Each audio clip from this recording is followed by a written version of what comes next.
La plus grande victoire, c'est la victoire sur soi-même. Platon. Bienvenue dans cette émission spéciale qui explore les liens profonds entre la philosophie et la maîtrise de soi, avec un accent particulier sur la manière dont ces enseignements peuvent aider à surmonter l'un des défis les plus personnels et parfois complexes de la vie, le bégaiement. Le bégaiement est un trouble de la parole qui peut affecter profondément la confiance en soi et la qualité de vie de ceux qui en souffrent. Cependant, à travers les siècles, de grands philosophes ont élaboré des principes et des enseignements qui nous montrent comment développer la maîtrise de soi, la résilience, et surmonter les obstacles personnels.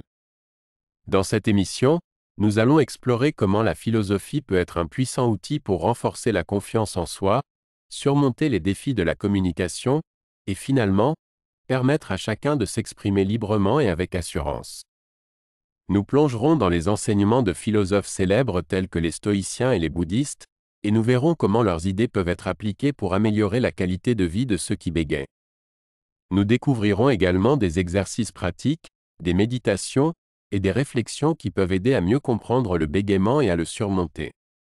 Alors, que vous soyez quelqu'un qui bégaye ou que vous cherchiez simplement à renforcer votre maîtrise de soi, cette émission vous offrira une perspective nouvelle et inspirante sur la façon dont la philosophie peut être un allié précieux dans la quête de la communication fluide et confiante. Préparez-vous à plonger dans le monde de la philosophie pratique, à explorer les concepts intemporels et à découvrir comment ils peuvent vous aider à trouver votre propre voie. La connaissance de soi est la première étape de la sagesse. Aristote. Dans cette première partie, nous plongeons dans la compréhension du bégaiement en tant que trouble de la parole. Le bégaiement peut varier en gravité, mais il partage une caractéristique commune.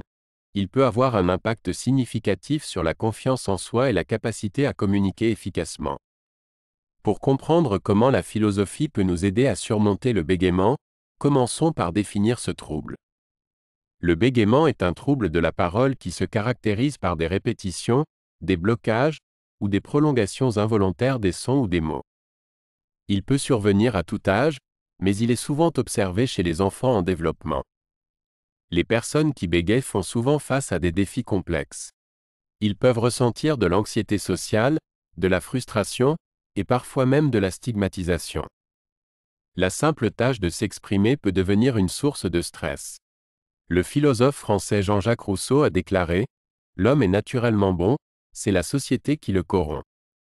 Dans le cas du bégaiement, la société peut parfois accentuer les défis personnels. La philosophie a depuis longtemps servi de guide pour comprendre et surmonter les défis de la vie.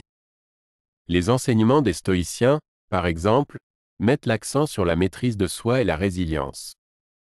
Épictète, un philosophe stoïcien, a dit « Ce qui trouble les hommes, ce ne sont pas les choses, mais les jugements qu'ils portent sur les choses. » En d'autres termes, la manière dont nous percevons et réagissons à notre bégaiement peut être aussi importante que le trouble lui-même.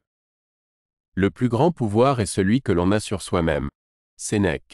Dans cette partie, nous explorerons comment la philosophie peut être une alliée précieuse dans la quête de la maîtrise de soi, un aspect essentiel pour surmonter le bégaiement. Les stoïciens, ces philosophes de l'Antiquité, ont élaboré des enseignements qui mettent l'accent sur la maîtrise de soi.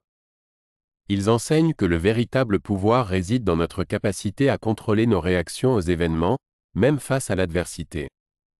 Épictète, l'un des stoïciens les plus célèbres, a déclaré « Il n'est pas de vent favorable pour celui qui ne sait pas où il va ». Dans le contexte du bégaiement, cela signifie que la maîtrise de soi peut nous aider à naviguer avec confiance malgré les difficultés de la parole. Mais comment appliquer ces enseignements philosophiques dans la vie quotidienne pour mieux gérer le bégaiement? La réponse réside dans la conscience de soi et la gestion de ses émotions. Les stoïciens nous enseignent à cultiver l'acceptation de ce que nous ne pouvons pas changer et à nous concentrer sur ce que nous pouvons contrôler.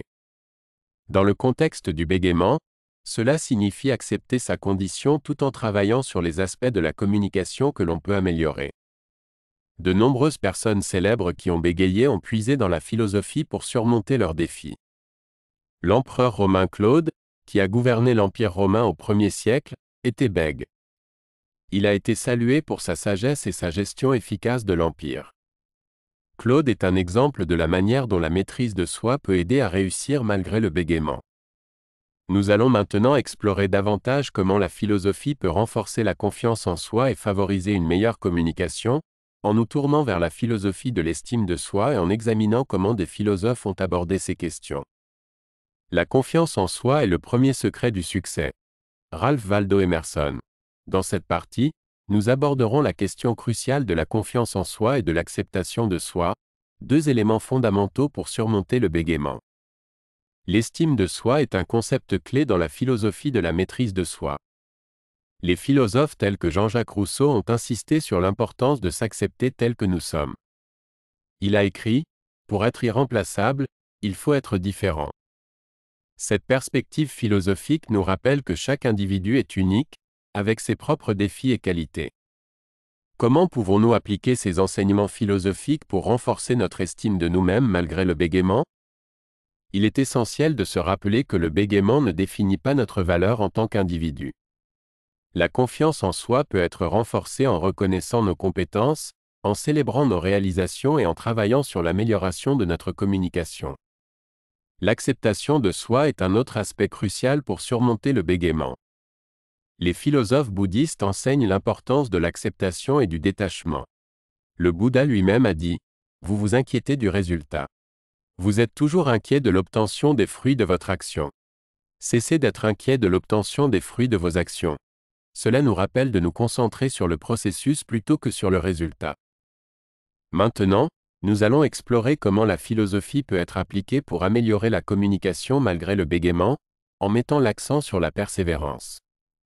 La communication est une compétence essentielle dans la vie quotidienne.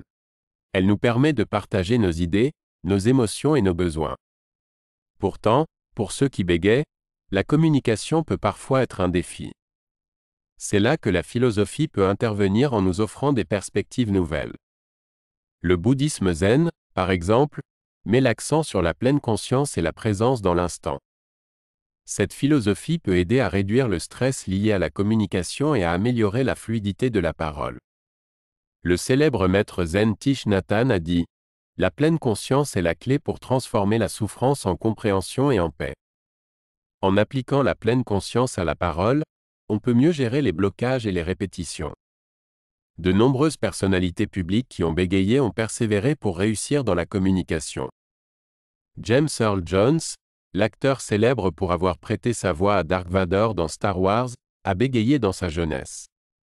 Il a utilisé des techniques de respiration et de vocalisation pour maîtriser son bégaiement et devenir l'une des voix les plus emblématiques du cinéma. Voyons maintenant quelques outils pratiques qui peuvent aider à améliorer la fluidité de la parole pour ceux qui bégayent. Restez à l'écoute pour des exemples concrets et des conseils pour une communication plus efficace. Il existe plusieurs techniques de gestion du bégaiement qui ont fait leurs preuves pour améliorer la communication. Parmi elles, on trouve la technique du rythme, où l'orateur parle à un rythme plus lent et régulier pour réduire les blocages. Une autre technique consiste à anticiper les mots difficiles et à les aborder avec calme et confiance. Ces techniques peuvent être enseignées par des spécialistes de la parole et de la communication. On peut également s'appuyer sur la méditation et la respiration, la visualisation, les affirmations positives et le soutien familial. La méditation et la respiration consciente sont des pratiques qui peuvent aider à réduire le stress lié au bégaiement. La respiration profonde et régulière peut favoriser la détente et la fluidité de la parole. Des philosophes tels que le Bouddha ont enseigné des techniques de respiration pour cultiver la présence et le calme intérieur. La visualisation positive et les affirmations peuvent également être des outils puissants pour renforcer la confiance en soi et la communication. En imaginant des situations de communication réussies et en répétant des affirmations positives, on peut conditionner l'esprit à aborder la parole avec confiance.